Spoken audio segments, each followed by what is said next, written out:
This is Katie, and this time we're going to look at how to put some of the skills you've learnt together.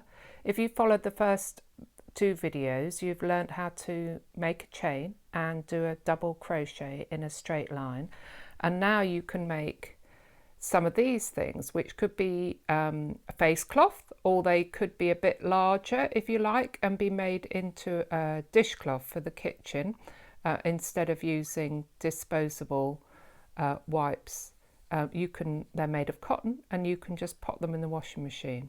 So I've made a simple square with double crochets and then edged with a double crochet edging on that one. These ones have got scalloped edging, and this one has a scalloped edging, and this one has crab stitch edging, which is a bit more complex, but you can learn that later. So to start off, you're going to need two colours, or one colour if you want to do it like this. Doesn't matter what colour you've got, as long as it's washable cotton. And I've got some white and red here. So I'll start off with the white, and I'm going to make a chain of 32. So starting with a slip knot,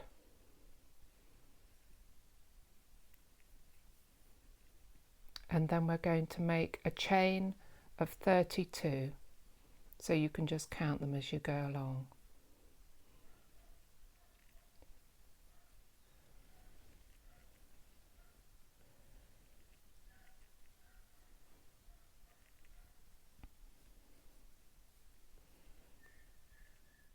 So I've made my chain of 32, and you can count by counting the V's going up here. And then on this first row, I'm going to start working back along this row, and I'm not going to go into that first one or the second one. I'm going to go into here and try and get 2 loops above your hook. Pull the yarn through and then yarn over and pull through, and that's a double. And then you're going to double all the way along. So just 1 stitch into each chain, and if you make a mistake you can unravel and start again, or you can just plow on and witness your own progress on the basis that it's a cloth and it doesn't matter. You don't have to wear it, it doesn't have to suit you, it's not a bit of clothing, it's just going to be a flannel or a kitchen cloth, so it's a perfect thing to start off with. So make 1 double crochet into each stitch all the way along. So here we are at the end of the row, and there are 30 double crochets there, and it's gone a bit twisted, but don't worry about that. If yours does that, it'll sort itself out. And now we're at the end, and I'm going to turn and work back along the row. First of all, we do a single chain to get up to the height of the next row, and then we're going to work along the row. Now that chain doesn't count as a stitch, so you still have to work into the chain at the base there. There we are. And then we're going to work into each stitch. If you're in doubt which is a stitch, you can see the V's along the top there, and each of those is a stitch, and I'm going to go in there and underneath 2 bars of that V shape. If you go under just one, you get a sort of stretchy shape, and you can do that, just go into the front or the back bars, but if you do, you have to do it on every stitch, so it becomes a continuous line or pattern. So work a double crochet into every stitch all the way to the end. And when you get to the end of the row, don't forget to go into that last stitch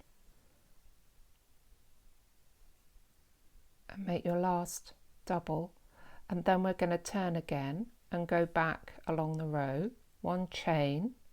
So the chain only happens at the beginning of the row, and then carry on down the row, 1 double in every stitch, Now at this point, if you learnt any of the other stitches, you could have a go, but make sure you do a whole row with each stitch.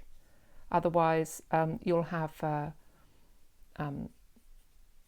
it'll go up and down, bobbly, so because they're slightly different heights. So you could do a half treble, or a treble might be a bit gappy, but you could do that. It would work up a lot more quickly.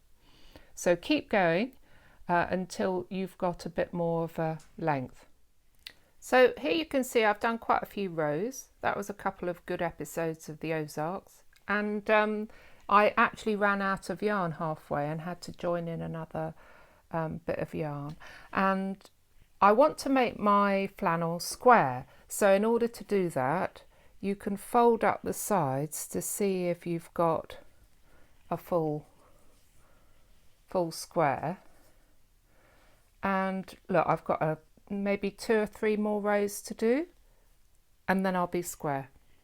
So I've worked an extra couple of rows, and now I think that qualifies as being square. So I'm going to fasten off this yarn. I leave a bit to work in. So just pull the yarn through the hole that's left.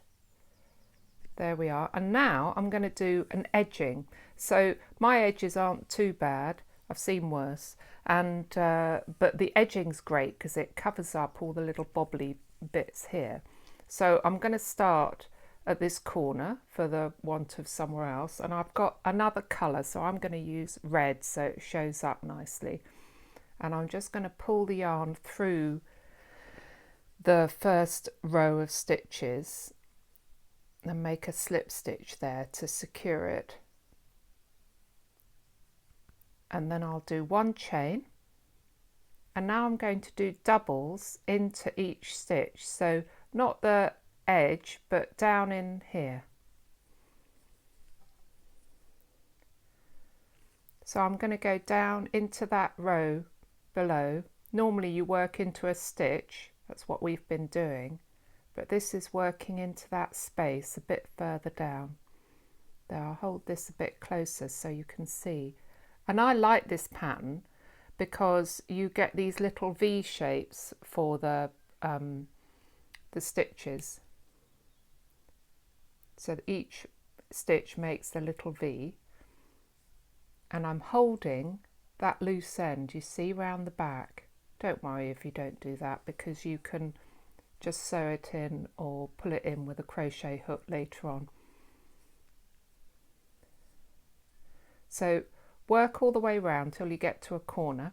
So when you get to the corner, I'm going to work 3 stitches into this one space.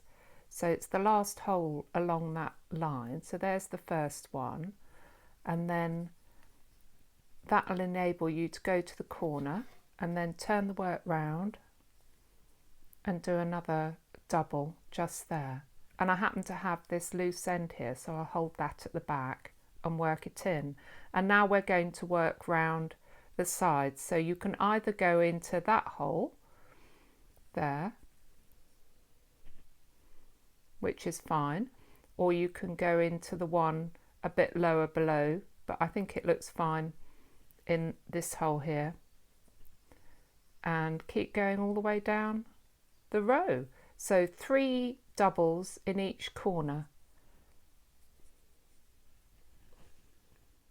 So here I've been all the way round, and then I'm going to join to the first stitch that we made with a slip stitch. So put the hook through that stitch, pull it through, and then through the one on your hook, and then we can fasten off.